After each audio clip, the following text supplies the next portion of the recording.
अस्सलाम वालेकुम नाज़रीन। आज हम कोशिश करेंगे कि हम अपने फ़ैसलों को दुरुस्त वक्त पर करें। बाज़ दफ़ा यूँ होता है कि हमारे फ़ैसले जो होते हैं वो दुरुस्त होते हैं, लेकिन जिस वक्त हम डिसीजन ले रहे होते हैं वो वक्त अच्छा नहीं होता, जिसकी वजह से हम बेतहाशा नुकसान उठाते हैं।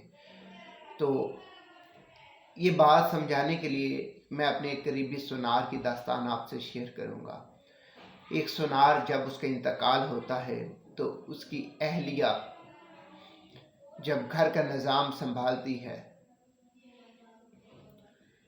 तो अहलिया जब घर का निज़ाम चलाने की कोशिश करती है तो बेशुमार मसाइल उसके सामने आते हैं।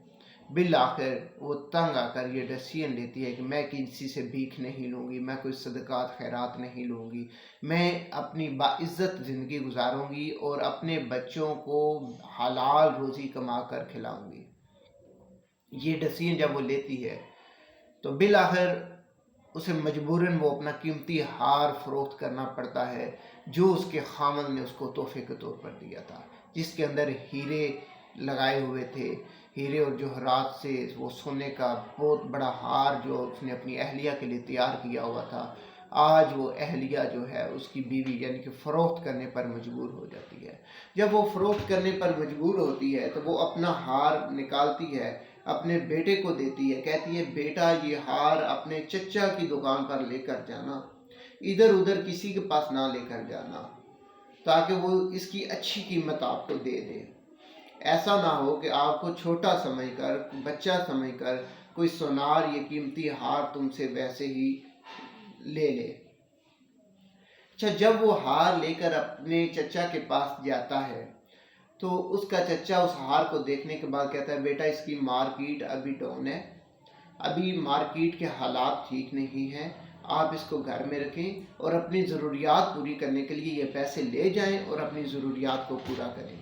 होता ये है कि उसका बेटा वापस आता है माँ के पास, कहता है माँ ये बहुत कीमती हार है, इसको संभाल कर रखो, हम अपने निज़ाम ज़िंदगी चलाने के लिए, अपनी ज़रूरियात पूरा करने के लिए हम कुछ ना कुछ निज़ाम बना लेते हैं। और चचा ये कहता है कि माँ से इजाज़त लेकर तुम रोज़ाना मेरी दुकान पर आ जाना, इसको अपनी दुकान ही समझना और इधर आकर काम सीखना शुरू करो, साथ साथ आपको पैसे भी दिए जाएंगे जिससे आप अपने घर के अखराजात को अच्छे तरीके से मैनेज कर लोगे। बेटा भी रजामंद हो जाता है और माँ भी रजामंद हो जाती है। माँ अपने बेटे को रोज़ाना जो है अपने यानी कि चचा के बच्चे को अपने चचा के साथ भेज देती है। बच्चा अपने चचा जान के पास जाकर काम करता है, आहिस्ता आहिस्ता काम को सीखता है। एक दिन आता है कि दूर दराज से लोग उससे काम सीखने के लिए भी आते हैं और ये भी कहते हैं कि ये हीरा जो रात चेक करो क्या ये असल है या नहीं। तो जब वो परखने की सलाहियत उसमें आ जाती है तो फिर उसका चचा उसको कहता है बेटा जाओ अब वो हार लेकर आओ, मार्केट बहुत अच्छी है, आपको अच्छे दाम मिल जाएंगे। बेटा जाता है, जो ही हार माँ से मांगता है, हार को देखता है तो वो हार तो जेली होता है, वो फौरन रोता है, माँ को कहता है माँ इसको इधर ही दफन कर दो, इसकी नहीं ज़रूरत। अच्छा, बात जब दूसरे दिन दुकान में पहुंचती है तो उसका चचा कहता है बेटा तुम हार नहीं लेकर आए। कहता है चचा जान वो नकली था, वो जेली था। तो चचा उस वक्त खून के आंसू रोता है, कहता है बेटा अगर यही बात उस दिन मैं आपको कहता ये जेली है तो आप और आपकी माँ ये कहती कि चचा हमसे ये जो हार है बटोरना चाह रहा है चंद सिक्कों की खातिर, हमारी जायदादें भी कल को ऐसे ही चंद सिक्कों की खातिर अपने कब्जे में लेना चाहता है।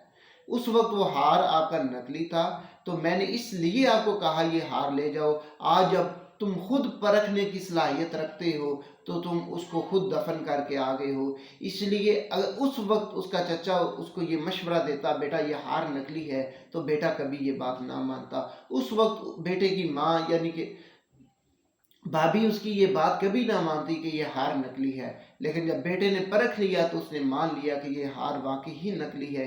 इसीलिए बाज़ दफ़ा हमारे फैसले दुरुस्त होते हैं, हम जो डिसीजन लेते हैं वो दुरुस्त होता है, वो वक्त दुरुस्त नहीं होता जिस वक्त हम फैसले ले रहे होते हैं।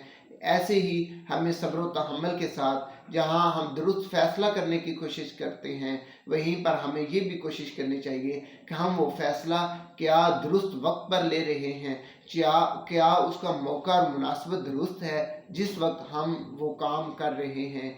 इसलिए माशरे में जीने के लिए सिर्फ अच्छे फैसले नहीं, वक्त को भी देखना पड़ता है। वक्त के उतार चढ़ाव को देखकर जो फैसले लिए जाते हैं उसमें आसानियाँ होती हैं, उसमें नाकाम होने के चांस बहुत कम होते हैं।